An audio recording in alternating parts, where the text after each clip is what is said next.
sikat, umingit ang kalusugan. Kaya ang pamamahalan ko, ang administrasyon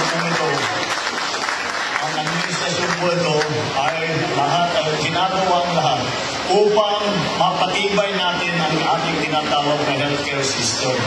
Marami po tayong natutunan na leksyon noong dumaan sa atin ang COVID at nakita natin na sa sistema natin, mga hospital natin, mga clinic natin, mga insurance natin, napakaraming pagkukulang.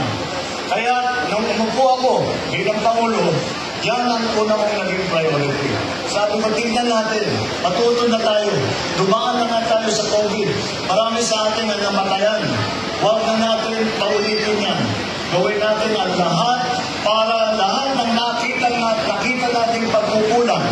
Lahat nakita natin ng mga bungi sa sistema, ayusin na natin. Kaya po ginawa namin ito upang matulungan kayo. Huwag sanang maulit ang pandemya.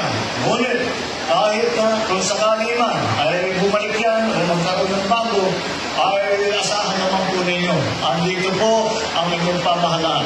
Kahit walang pandemya, kahit napilayan man kayo, kahit may maliit lang kayo na sugat, andito po ang pamahalaan.